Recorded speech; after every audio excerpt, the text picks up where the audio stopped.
All right, welcome everyone to today's Google Webmaster Central Office Hours Hangouts. My name is John Mueller. I am a Webmaster Trends Analyst here at Google in Switzerland. And part of what we do are these Hangouts together with webmasters, publishers, SEOs, people who have questions and comments around web search. So as always, if any of you who are kind of new here would like to ask a first question, feel free to jump on in. Hello, John. All right, go for it. Okay. Few days ago, I have noticed that there is a Google Developer Style Guide for content, like how to use a capitalization, how to use a punctuation, everything. So are those things connected to the SEO ranking, or if I apply those things in my content properly, will this affect my ranking? No. So I think you're probably looking at the writing style guides that we have for the developer side. And these are just best practices that we've worked out for our internal things. And we're trying to make that a bit public so that others also have insight into that. But it's not the case that this is an SEO ranking factor. It's essentially just good practices that we found. We're trying to make that a bit public so that others also have insight into that. Oops, there we go.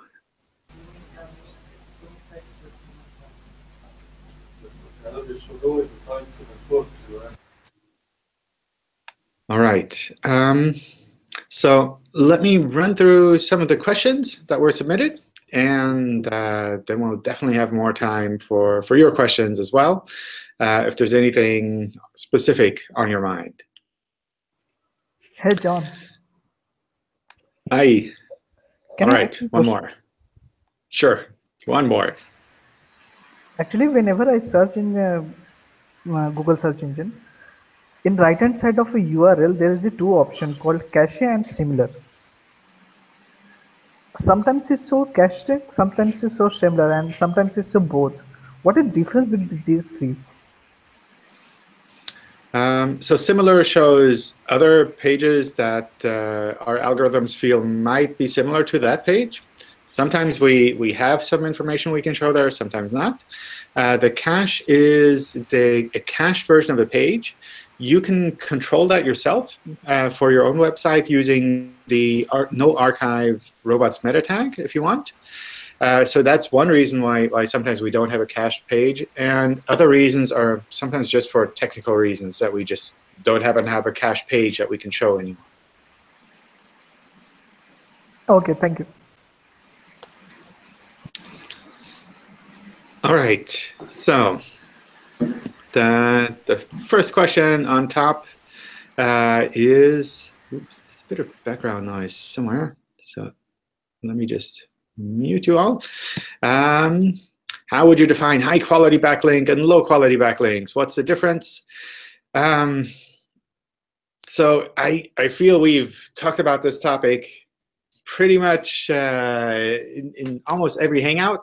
So instead of taking too much time on this, I'd recommend really just going back and looking at the other ones, reading our blog posts. We've written lots of blog posts around links and digging into the information there. Let's see, a question about flexible sampling. Since escape fragment URLs will not be supported in future by Google, would it be OK to show Googlebot the non-paywall pages with class names and schema markup based on the user agent? Yes, you can do that. So that's one way to recognize Googlebot by looking at the Google user agent. You can also combine that with a lookup of the IP address. We have some information in the Help Center on how to do that. So that's pretty much the best approach to kind of recognize when Googlebot is looking at a page versus some other random user or other crawler. Presume a page has been demoted to I guess, for low-quality content. Once this is fixed in full, what is the approximate response time for Google to update all of the signals to bring the site out of the demotion? So I don't think there's any fixed time that we would have for something like this. In general, we try to recognize the quality of the content overall, and recognizing bigger changes in the quality of the content means we have to reprocess everything first, which means some pieces of content will be reprocessed fairly quickly, and others take quite a bit of time. So this is something I wouldn't expect you to upload a copy of the website now, and then tomorrow everything will be updated and it'll rank completely differently. This is something that is a very longer term thing that will probably take several months for everything to be reprocessed and everything to be re-understood. And sometimes that can take even longer.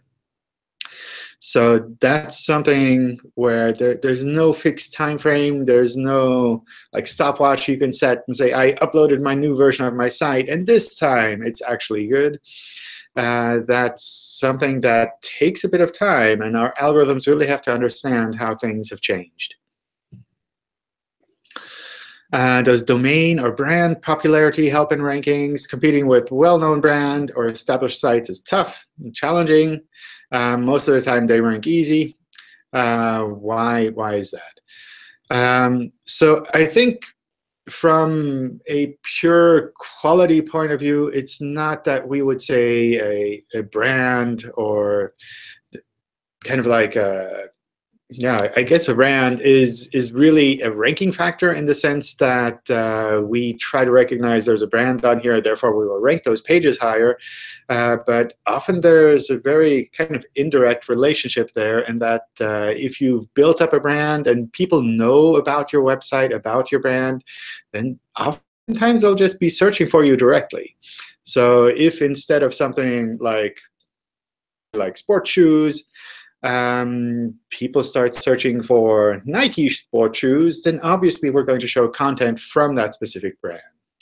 So that's something that I feel is something worthwhile at least to look into, because all of these kind of branded queries where people are explicitly looking for your website are things that are really easy for you to rank for. It's kind of like free traffic, because people are explicitly looking for your site.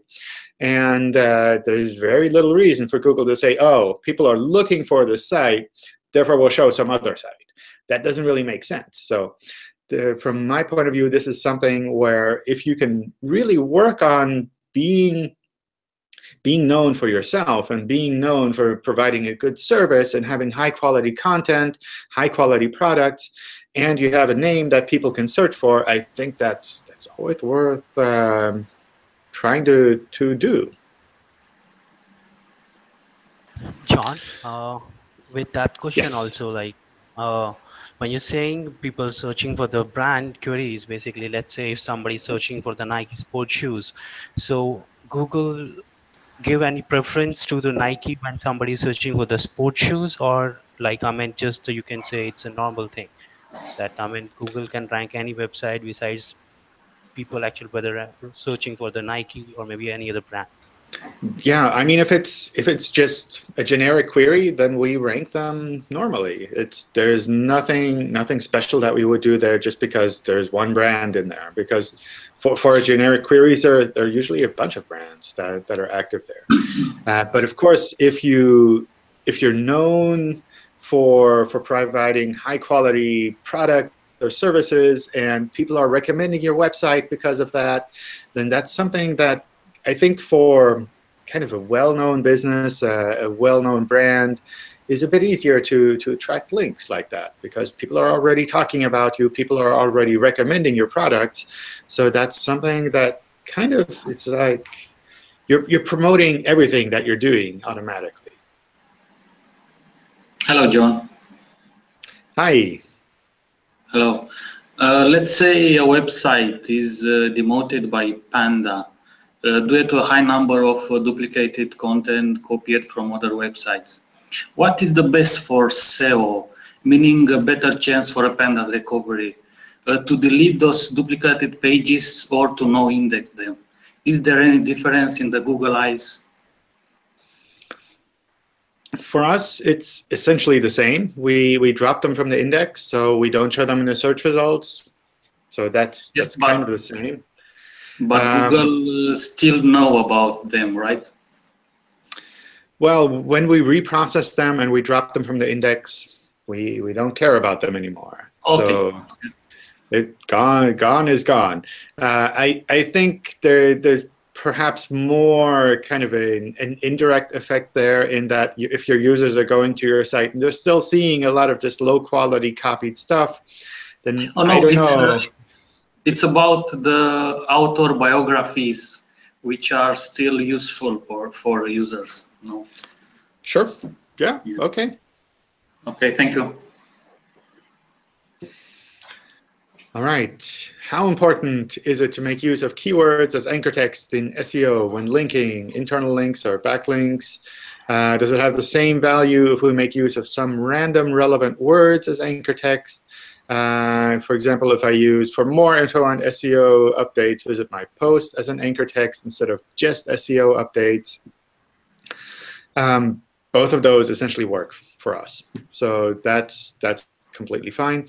I think what's important is that you use something like "for more information on this topic" as a part of the anchor text, rather than just like "for more information on this topic" and then the link is "click here." Because "click here" really doesn't tell us a lot. We can try to figure out a bit more from the context, but it's really a lot easier if you actually tell us what the link is. And this is something that we run into as well on our side. When I look at our help center or when we write blog posts, we sometimes fall into that trap of it's really easy to just like describe something and then have "click here" as a link anchor. And it makes a lot more sense for users and for search engines to have a clean anchor text. Google is pushing for faster web load times. Assuming the load times are a possible metric, how does Google calculate them? So at the moment, we essentially differentiate between really, really slow sites and kind of everything that's in the normal range. So if you're looking at milliseconds and calculating time to first byte and kind of looking at the difference between data centers in different locations of the world, then you're probably already way into the normal speed area. You're not into that like really slow site section. So from that point of view, you're probably fine. This is something that, from my personal point of view, you will definitely see a lot of indirect effects, in that they change user behavior quite a bit, in that when people go to your website, it really changes how they interact with your website, how they interact with your content, what they look at, how many pages they look at on your website, if they look at other products and services that you offer, if they actually complete the checkout flow or whatever you have that you want to do kind of as a conversion on your website. So that's something where a lot of e-commerce sites have done studies on this, and they've really found quite significant differences when it comes to even like a couple hundred milliseconds difference, where you think normal people wouldn't really notice that. But it does have a measurable effect on the general conversion rate there. So that's something where, if you're already in this area, that's fantastic. I wouldn't worry about it from a Google point of view. But you can still use this as a metric to kind of help improve your website further on. And with regards to local servers or CDNs, that's something where you know your users best. You know where they are. You have the metrics. And based on that, you can optimize for that. Another one on speed, which is essentially the same, like how do you calculate speed? I suspect we'll have a bit more information on speed in general when we get closer to announcing things around mobile, where maybe we'd be able to take speed into account a bit more.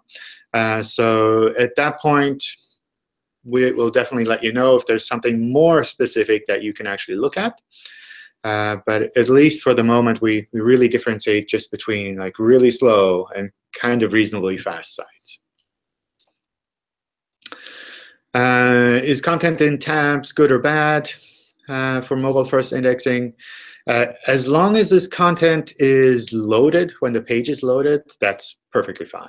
If the content is loaded only after you click on the tab and it stays on the same URL, then we wouldn't be able to use that content for indexing. So that's one thing to kind of keep in mind.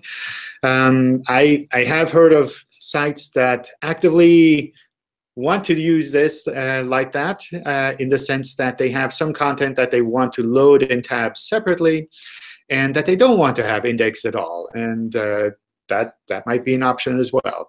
But if you do want to have your content indexed, it needs to be loaded when the page is loaded. A question regarding archived websites. In Search Console, I can see backlinks coming from archive.is.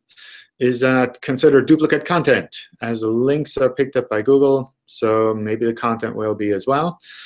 I don't know what archive.is is, but there is, for example, the archive.org website where they keep old copies of websites as well. As far as I know, we don't index the content there. I believe they block it by robots text. So that might be something to kind of think about. Is this really something that is picked up as actual content? One really easy way you can check to see if Googlebot can access a page is to just use a mobile-friendly test. You can plug any URL in there. It'll fetch that page with a Googlebot user agent and show you a screenshot of what it found. And with that, you quickly see, does Googlebot see the same content? Is the content blocked by robots text? Is it just like the frame that's visible and the actual content isn't? That's a really simple way to check. How does Google handle when different pages have identical products? So we generally try to index both of these product pages. And then when it comes to serving, so when someone is searching for something, we'll try to pick one of these to show if we can recognize that they're searching for something within that duplicated section. So that's something that usually works out fairly well. We have a lot of practice with kind of this duplicate product scenario. You're not the first one to kind of run into that. With mobile first, yes. I'm sorry, yes. Can I jump in? I Sure. have this question, which you have probably been posted a million times before, about spam. And it is, I'm working for a German bank, a big bank, and now suddenly for the last few weeks, they're getting hundreds of thousands of really bad links from very bad porn sites. And those are not real porn sites, they're garbled shit. I mean, they're just stupid. They don't even have a purpose except for getting us in trouble. So I know that normally you will say that don't worry about it, those are just dumb links and we don't even take them into consideration. I guess this would be the normal official Google standpoint to that. Still, the people who I work for at the bank, they say, whoa, isn't this dangerous? We hear about bad SEO, is somebody trying to hurt us, and why only us, and who's doing this? And so could you just for the book, just say it again, what should we do with these links? We have no control over them, and we fear that if they're getting more and if they're getting better, maybe. So if I wanted to hurt somebody, I would go into bank sites and the bank forms and place hundreds of links there to hurt somebody else. I mean, what should we do about these links? We see them and we know they are just stupid. We didn't do it, of course, but still they're there. So I guess you touched upon the main point there, in that if they're really obviously just made up kind of random links, then that's something our algorithms would generally just ignore as well. So that's kind of... You said generally just ignore. This is not something I can tell a banker. You know, they tell me, so what should we do? Is this good or Yeah. bad? And so I read this a lot. Generally, we should and we shouldn't care about it, but it's not something, you know, we need digital answer 0 or 1. I know it's difficult, but still, I can tell them generally it should be okay. They would be worried then. Yeah, so I think there are two other aspects there. On the one hand, if it's a bigger website anyway, a bigger company, then we have so much other information from links anyway, so that these spammy links are like this small, tiny thing compared to like this big collection of other things. So that's one thing that probably helps here. The third thing is if you really are worried that that these are getting better or that they're getting too much, I would just drop them in a disavow file. Yeah, okay. And just put those domains in there, maybe, I don't know, once a month, collect them, just throw them in there, and then say, OK, fine. And then we really don't take them into account at all, and you're kind of like taken completely out of the question there. Okay, the disavow, of course, we thought about that, but doesn't it, originally Google said that we should, before we disavow, try to delete those links, and obviously in these cases, there's no way we can run after hundreds of domains of porn sites. So, I mean, I guess when we disavow something, we upload a file, we have to click this button that says we have tried everything to get rid of those links, right? I think you can just... I don't think so. I think you can just upload the file and done. There's like a big disclaimer, like be careful, you have to know what you're doing. But I don't think you have to like confirm anything, because a lot of these spammy sites is like, why would you want to contact them, or how do you even contact them? It's impossible. No way. Okay. So basically, your answer is, if we do worry about it a bit, then disavow is a good answer. Yeah. Yeah. Okay. Good. Thanks. And the disavow doesn't like have any admission of guilt or anything associated with that. So it's not that, oh, they were buying links and now they're trying to clean it up. It's really, for us, it's a technical thing. It's like you put them in there, we take them out, no questions asked. Okay, that's a good point. Thanks. John? Yes. We recently have got some client who came with some unique issue.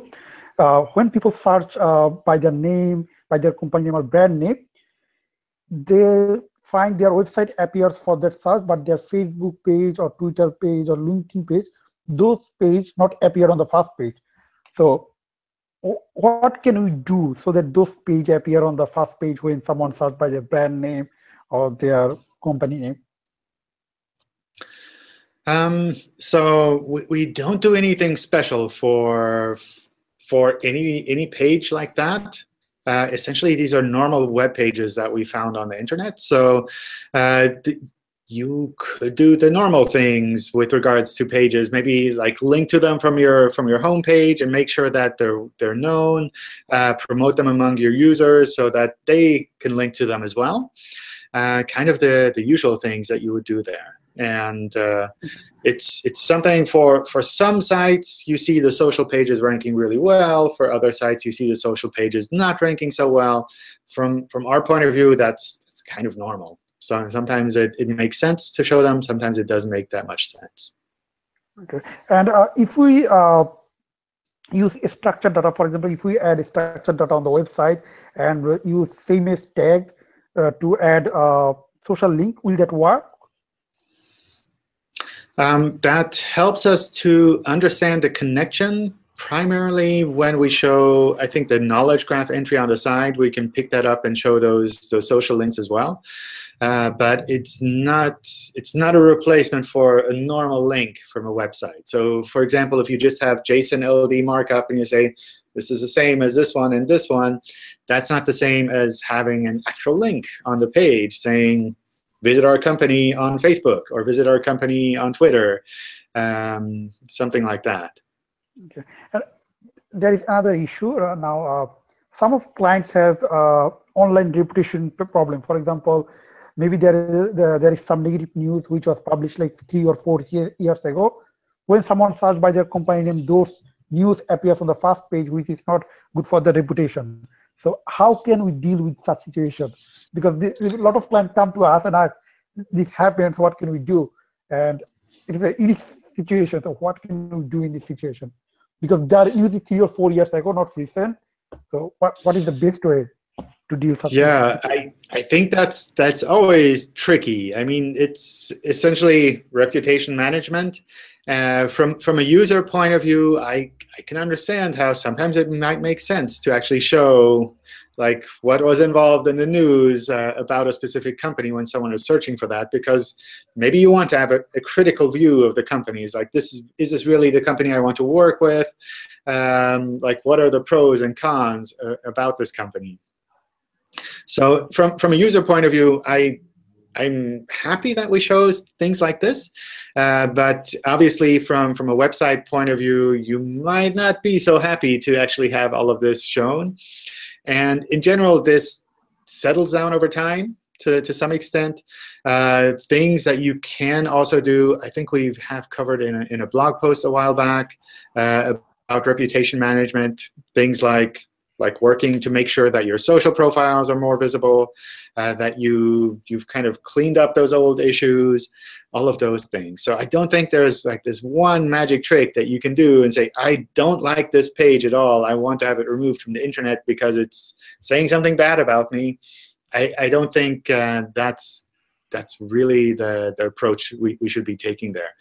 But usually a lot of this cleans itself up over time. Okay. Even if it sometimes takes a bit longer. Yeah. Does this negative reputation affect ranking? Does it affect ranking?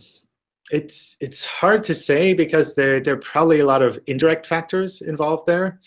In that, I don't know, depending on what was involved, how your users react to that, do they still recommend your website? Do they still link to your website? All of these things are kind of very indirect. Okay, because one of our clients, his website ranking was pretty good, but negative news when comes first page for his name, ranking dropped a lot. So that's why I'm asking there whether if there is any direct or indirect connection between this reputation management and the SEO ranking. I don't think you would see such a direct effect there. So not like one news article shows up, therefore the other website is suddenly no longer relevant for these queries. I don't think you'd see such a direct relationship. Okay, thank you, John. All right, let me run through some more of the submitted questions, and then we'll get to you folks here as well. With mobile-first indexing, how is Google going to rate sites with separate domain, dynamic sites, or responsive sites? We're going to treat these essentially the same in that we'll take the mobile version, whichever version that is, MDOT or dynamic or responsive, and use the content from there for indexing and ranking. And all three of these options are definitely variations that you can do. From my point of view, I think in general, if you can put your mobile site on the same URL as your desktop site, that makes things a little bit easier because you don't have to worry about which version of the site do you link together, how do you tie things like hreflang or canonicals together. You basically just have one URL, and you don't have to worry about all of the rest. Obviously, sometimes that's not so easy. Sometimes you have infrastructure in place that needs a separate domain.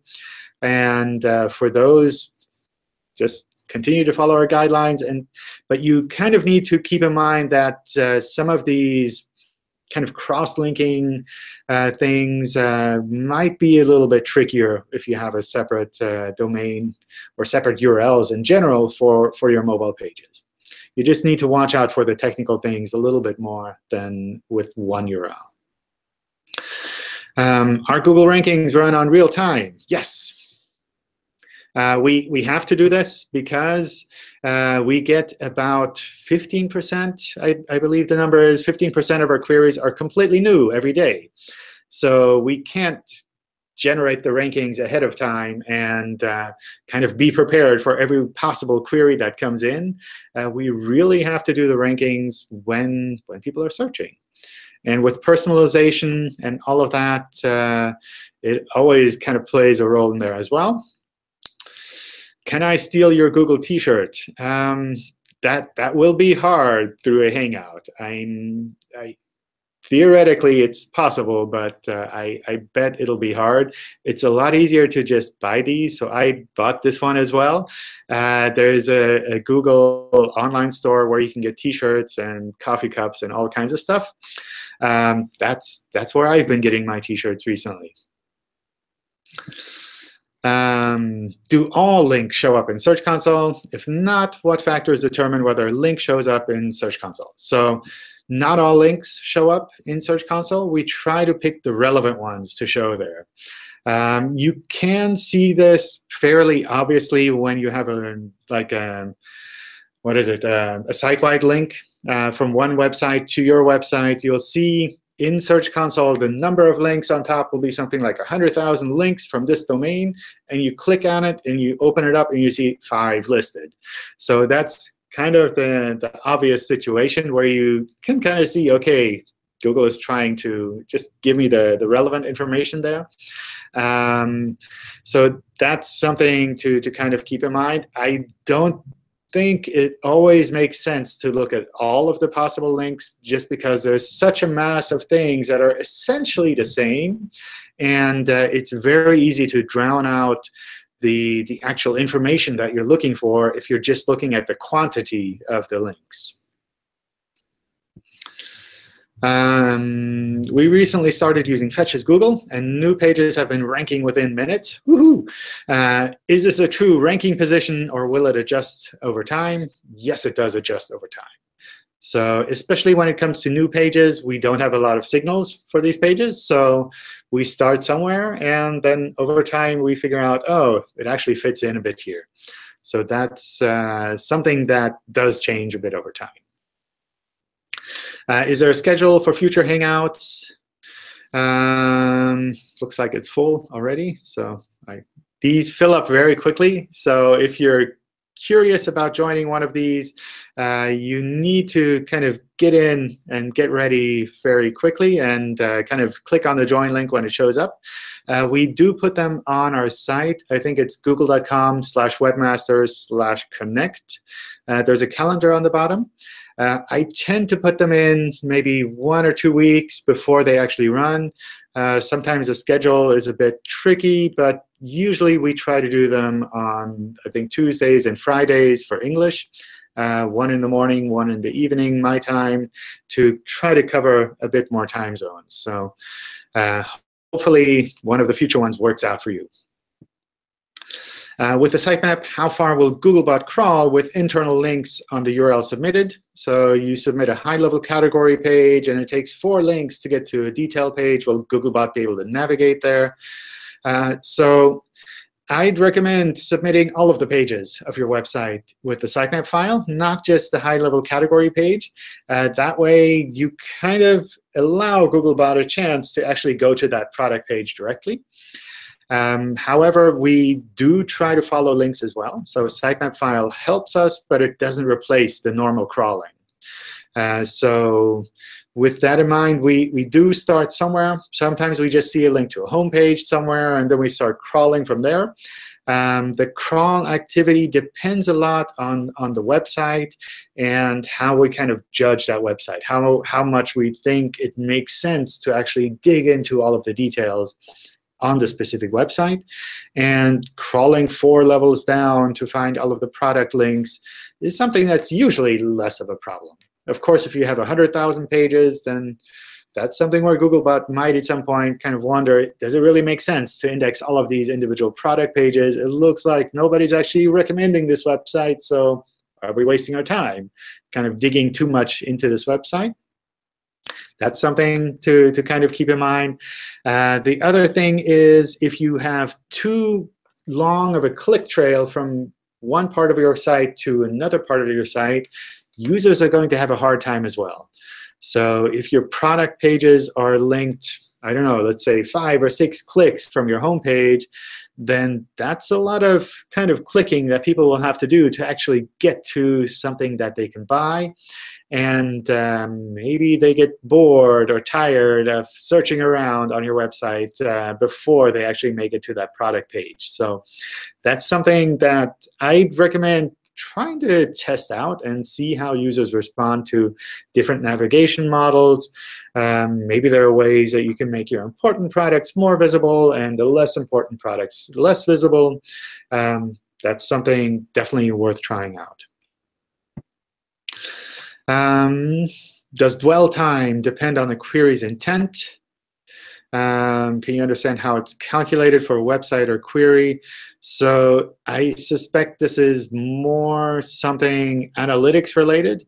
And that's something where I'd recommend understanding your users and understanding what it is that they're trying to do on your website. So obviously, you know what kind of content you have on your pages, and you can kind of guess how long you expect users to stay on this content. And you can probably also guess how the conversion rate should be for this type of content. And these are things that you know best, that you need to be able to judge. And that if you want to measure that in analytics, you need to kind of have some kind of a bar for your content and say, I'm aiming for this. And if I don't achieve that, then you need to work on getting there. And it might depend on the type of page that you have on your website. So you probably have some pages that are very short, that have just very short and concise information, and other pages that have a lot of detailed information. And obviously, the time on site that you expect users to have for these type of pages will vary quite drastically. So that's something where you really need to use your expertise to find the right answer. What should you do to rank a website nationally or internationally that ranks #1 in a state? So this is, from my point of view, kind of a natural progression, I guess, for a website or a business in general. And there's no simple trick where you can say, oh, you just have to put this meta tag on your page, and suddenly your website is not just locally relevant, it's internationally relevant. So that's something where you really need to kind of build things up over time.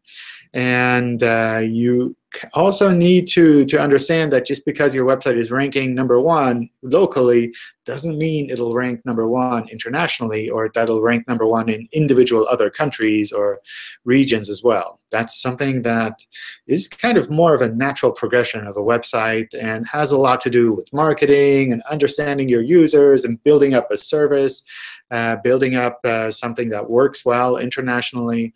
All of these things are more, I'd say, indirect effects than like a simple technical change that you can make on your pages to make it suddenly internationally relevant. A question about backlinks. I saw one e-commerce site that got a lot of unnatural backlinks from 2 websites, something like 400,000. Is that Black Hat? So the question is, why are they still ranking? Yeah, I think we touched upon this briefly as well, in that we ignore a lot of links when it comes to things that are obviously unnatural. So what might be happening here is that we just ignore these backlinks. And the website is just ranking based on other signals that we have on that website.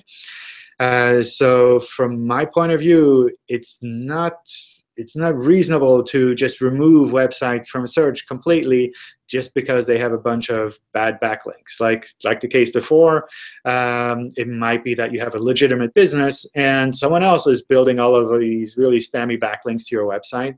And it doesn't make sense for us to count that against the website because we don't know what's behind those things. But what we can do is say, well, we recognize these are unnatural, kind of weird links, and we just ignore them. So we focus on the other signals that we have for this website.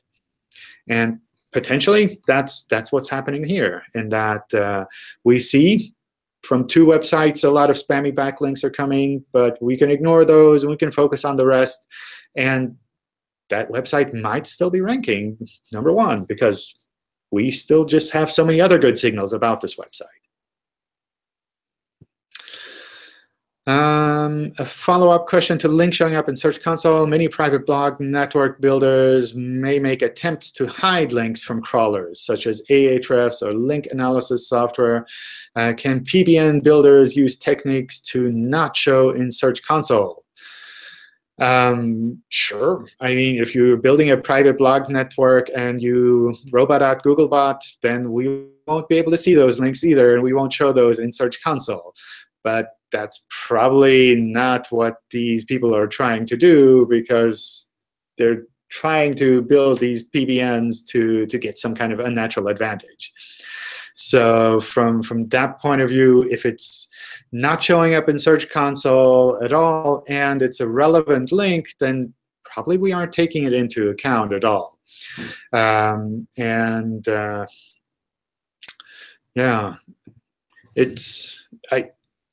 I don't know. From my point of view, these type of private blog networks are things that are potentially kind of spammy setups that might work now to some extent, that might have some effect for some sites. But as we move forward with understanding links a lot better, this is really more of a liability almost than kind of something valuable. Because once we start ignoring those, suddenly your website has no good signals at all. Then it's like, why would we show that? And you spend all of this time building these PBNs when they could just disappear from one day to the next. So I don't know. That's definitely not something that I would recommend doing. That's generally against our webmaster guidelines as well. So if you plan on being visible in search for the long term, I would not go down that route. If we have no warning message in Search Console regarding unnatural links, do we still need to use the Disavow tool? It's not so much about the warning message in Search Console. So you get the warning message there when the web spam team has actually detected unnatural links, but more with regards to whether or not you want those links associated with your site or not. So that could be something like spammy links just coming to your site that you really don't want to be associated with. It could be something like a previous SEO that built links in a really shady way that suddenly you realize, oh, this is something that's actually against the webmaster guidelines, and you don't want to be associated with that. That's something you can also use the Disavow tool for. So I wouldn't necessarily wait for a message to show up in Search Console, but rather kind of think about what you've been doing over the years and think about what you still kind of want to be associated with. Our website uses UK English, but US English keywords rank much higher. Will our use of UK English penalize us in an attempt to rank? We have an international website for an international organization. I don't think that would be a problem. So from the general Google algorithm point of view, for the most part, we should be able to recognize that both of these words are kind of synonyms for each other, and that they essentially mean the same thing. So if you use one version on your website and that works for you, I would just stick with that. So I don't think UK English on our website is any reason to demote a website in search internationally. I would stick to that. If that's how you write your content, if that's where your company is based, if that's your like writing style, that's perfectly fine. If I were to control the Google algorithm, once I had narrowed down the top 20 or 30 most relevant documents for a given keyword based on lots of factors, I'd put a lot of emphasis on user interaction.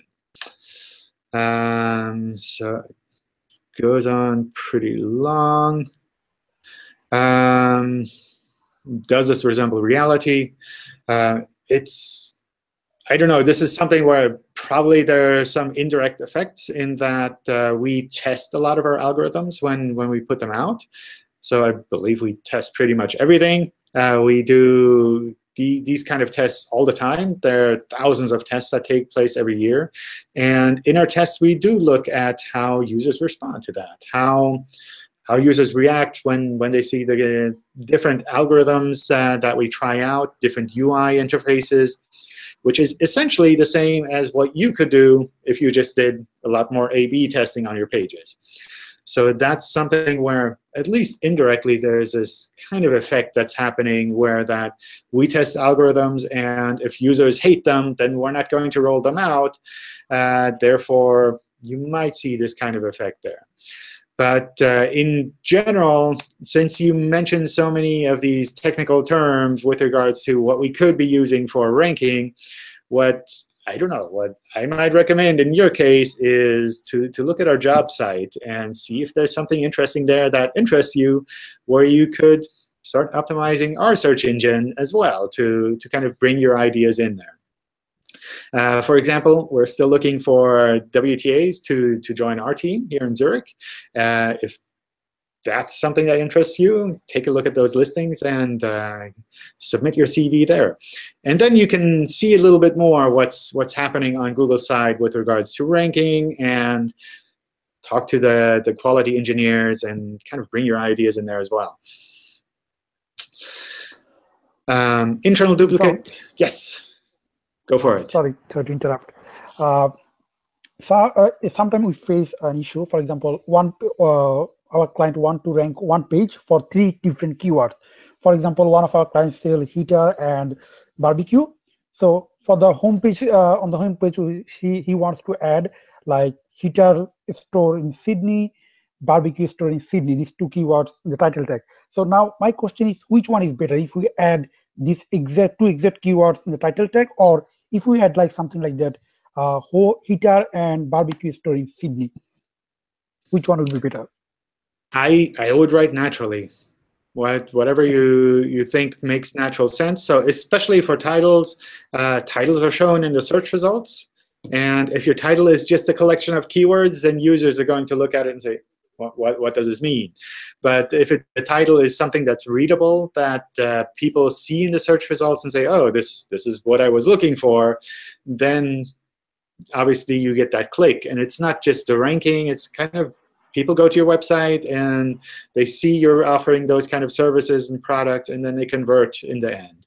So that's something where I would try to write naturally. And having multiple keywords or phrases that you're targeting on a specific page is completely normal. That's something that happens, especially when you're talking about the home page. Hi, John. Okay. I have a few quick technical questions. Would it be okay to ask one by one, or just riddle you with questions? Actually, there are 4 questions, so not many, really. Let me see. So there are a bunch of questions still submitted, but they're really long. So go for it. Maybe we can just shift over to some shorter things now. Yeah, thanks. The first one is regarding using rel canonical along with robots meta tag. I was able to Google and find that it's not really recommended using no index with rel canonical, but I was never able to find anything about using index follow along with rel canonical. What would be your position in this, please? We ignore the index and follow robots meta tags because that's the default behavior. So okay. It doesn't really make much sense because it's kind of confusing sending 2 different signals. That's what I thought. Index and follow are the normal, kind of the default robots meta tag signal. So that's not sending something different, essentially, than not having that on there. So you can put it there or not. It doesn't really matter for us. But it's just really rel canonical is what you're going after at that point, right? Exactly. Okay, thanks. The second one is related to faceted navigation. I've noticed that on some of our websites, there is a discrepancy between URLs and the actual situation. So, for example, in URL it would say page 0, and you would actually be on page 1, and then URL would point URL would say page 1, but you would be on page 2. So, is that something that Google would be looking into, or no? Doesn't really matter. I don't think we look at it like that. Yeah. So okay. if there's a number in the URL, doesn't necessarily mean the paginated page. Okay, good. About hreflang tag for Norwegian, I've looked. There are 3 standards: Norwegian NO, NB for Norsk Bokmål, and NN for Nynorsk. And I googled somewhere that Pierre Farr recommended using NONO, Norwegian Norway. So my concern here, on most of our sites we use NONO, but on one we actually used NONB, which is kind of against the recommendation that I've found. Now the problem is that if we try to switch back to NONO, we're afraid that somewhere in certain sections on a website we might kind of forget. So it might be like both NONO and then NONB. So is it a problem if we just leave it on NONB? Norwegian, or actually NPNO, I'm sorry, because it's the language first. So do you have multiple languages on there? So is that yes, like yes, it's like we have 10 or 15 languages. It's not just one. So we have presence in different countries. I suspect that would be fine. So one way you can double check this is to use Google Search and do a language restrict to just that language that you're looking at. Okay. So I think you can still do that by looking at like the tools link on the side where you have the advanced search options where you can say just in this language. And you can see like, do your pages show up or do they not show up? If they don't show up, then obviously we think they're in a slightly different language than the language that you set. Okay, great. And the last question about robots.txt. Obviously, this is an e-commerce store, and we have certain pages of the site that we don't want to have crawled. But what happens if the Googlebot comes and finds a resource that we don't want to be crawled? Does it at that point leave the site or actually just goes elsewhere? We essentially try to crawl the website in like whatever links that we have there. So it's not the case that we kind of keep track of where we've crawled through and stop when we come into a barrier. We kind of spread out into all of the URLs that we find. And if we can't go this direction, we'll just continue going the other direction. So having individual pages blocked by robots.txt is perfectly fine. Okay, okay, great, thanks. All right. So let me just fast question, if you mind. Sure, go for it. Regarding JavaScript, I'm following you, of course, in the JavaScript forum, JavaScript Sites and Search Working Group, the Google Forum group. But one question, is there any announcements or news regarding big changes in how Google handles JavaScript, especially client-side rendering? I see a lot of small improvements on a daily basis, but is there any big step that we are going to see? I think the next big step that should be announced fairly soon is that we're dropping the Ajax crawling scheme. That will focus on just rendering the pages instead of using the escape fragment URLs. Okay. That's, I think, the next bigger step, and there are a bunch of smaller things that are happening as well, where maybe like some additional tools are coming out, or some improvements with the rendering on our side are happening. But these are smaller things where I suspect at the moment we don't have anything particular to announce on that. But we'll definitely do, I guess, do a bit more on that maybe towards end of the year or early next year to really explain a bit better what you could be doing on your site with regards to client-side rendering. If you use these technologies to build your website very quickly, what does that mean for Google? What options might be available to you? What route should you take? One question that comes up a lot, I see that in the fetch as Google in the Search Console, I hear developers telling me, hey, it shows up, it renders, we see the picture in there. And then I see other questions in the forum that say, well, it renders fine, but still Google doesn't index the page and maybe doesn't get all the links. How do you cope with those discrepancies between it shows up as rendered in Webmaster Tool fetch as Google and it still doesn't work at all? I think that's tricky. So there are two aspects where that sometimes happens. One is when we run across an HTML page, we'll generally try to index it as HTML first, and then in a second step, we render it. So that's something that in the future will be much closer together, pretty much at the same time. But at the moment, we might still index the HTML version first, and then we index the rendered version of that. So you see that kind of difference there, at least over time. If you're pushing out pages very quickly, then maybe that's a bit more visible. Which also means, sorry, that if it's isomorphic rendering, that means we try to have two different sets. One is server-side rendering, one is client-side rendering. That if those versions are not exactly the same, that might be a problem, right? If you're using the HTML version first, and then you're looking at the JavaScript version.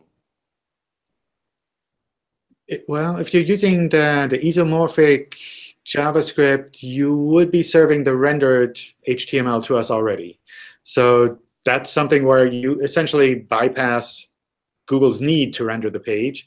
You already give us the full HTML that the page would have when it's loaded. Well, it's almost so the same, that's, right? It's never exactly the same, right? Yeah, I wouldn't worry about those differences. So if it's essentially a version rendered of your content that's kind of the same as the final rendered version, that's pretty much OK for us. It's different when the content is very different. But usually the case where we might index the HTML and then later the rendered version is more if you have a single page app set up where you have one HTML file that you serve to all pages, and it doesn't have any content at all. And then just through JavaScript rendering, we actually pick up the content. That's where you tend to see more of a difference. OK. Last question. If you were today to tell somebody, if somebody comes to you and asks you, so we can develop a website in normal HTML, just normal CMS, or we can do it on React.js basis, what would you suggest today? I would look at the ceiling and think for a long time. I think some aspects really work pretty well with regards to JavaScript-based websites. But for other things, you also have to realize that a lot of the tools just aren't at the same level at the moment.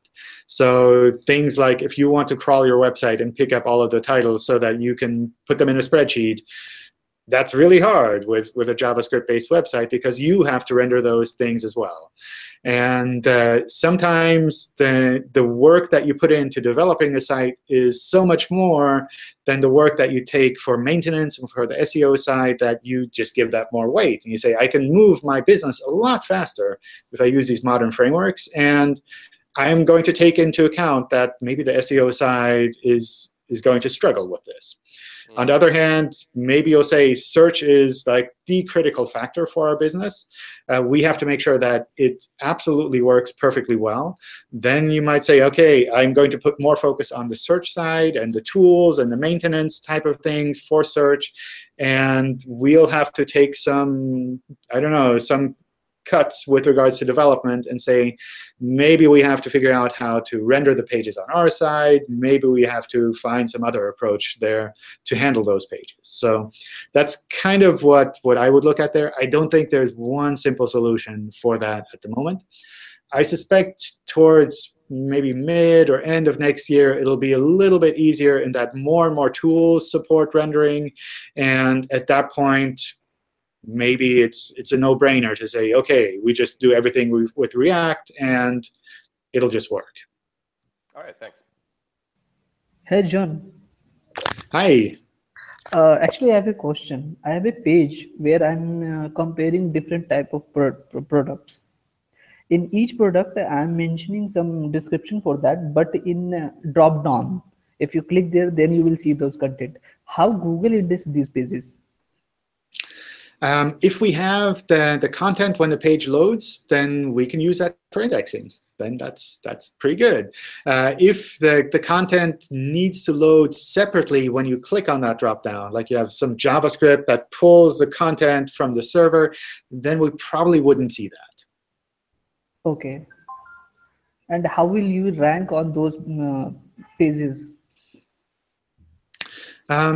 At the moment, what would probably happen is we recognize that this content isn't visible by default, and we wouldn't use it for things like the snippet on a page, but we would use it for ranking. So if someone is explicitly looking for that content, we can show that page because we know the content is on there. That the user might have to click around to actually find it, but we know this is a match for that content.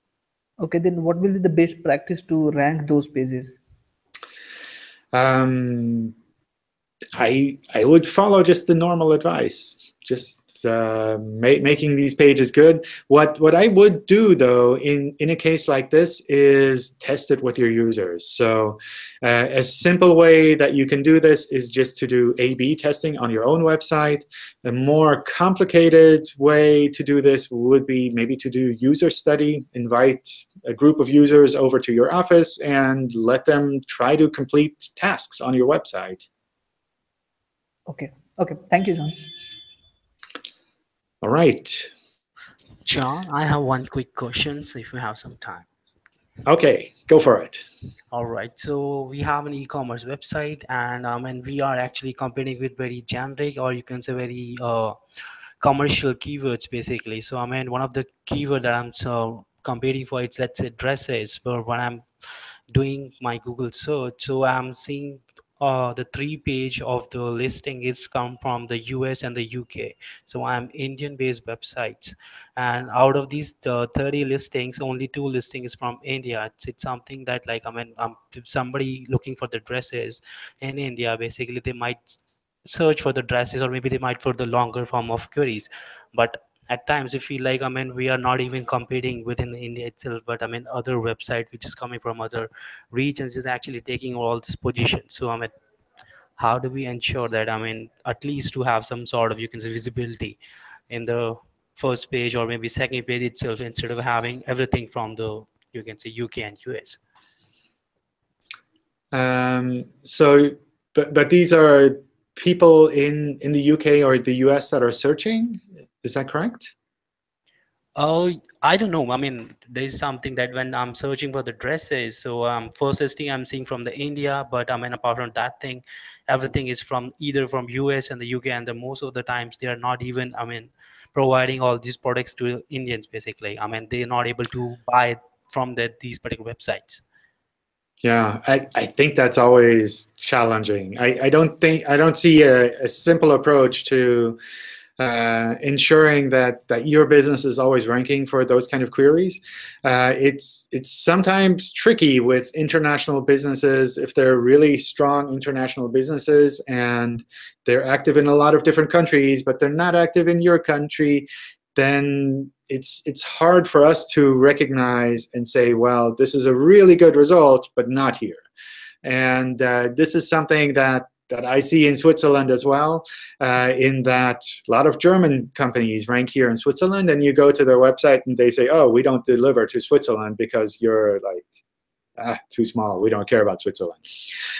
So that's something that I don't see a simple answer to that, other than just keep working on your website to make it stronger and stronger, and to promote it in ways where you can be visible in the search results. So that's something where I don't think there's a simple trick to doing that, a simple meta tag you can just add to your pages to make it suddenly appear relevant there. Oh, understand. But the thing is, it's not just about my website. Something that a lot of Indian websites who have a very good presence in terms of popularity in other ways. So they are still not able to get on this particular first page, or maybe let's say on second page. So that's something questionable thing. If you're talking about the user experience wise, people might be looking for, they want to buy something and they are not able to do it because they're not getting enough relevant results. So that's something I'm just asking. Yeah, I don't have simple answer to that. I know the teams are working on improving, in particular, ranking in individual countries. So that's something I expect to get better over time. But it's a very tricky problem in that sometimes international content is very relevant in individual countries, and sometimes local content is a lot more relevant in individual countries. So I don't think there's like a clear tweak where we can just say, oh, we will just say for this type of query, we'll just like tweak it up and more local content. So that's something I would expect to see changes more in the long term. And in the meantime, if it's your business that's associated with this, then that's something you kind of have to deal with, like with any other ranking challenge, where you think about what can you do to improve your website with regards to those queries, or what can you do with your website to target queries where you don't see this problem that really big companies are involved in as well. Okay, thank you. All right, so I need to take a break here. It's been great having you all here. Lots of good questions, lots of good discussions. And we'll probably see each other again in one of the future Hangouts. I'll set those up. So if you're looking out for the next dates, I'll try to get some in. I might be able to get one in next week as well, together with some of the top contributors that we're meeting. But otherwise, I wish you all a great weekend in the meantime, and hopefully we'll see each other again in the future. All right. Thanks. Bye. Bye, everyone. Bye, John. Bye-bye.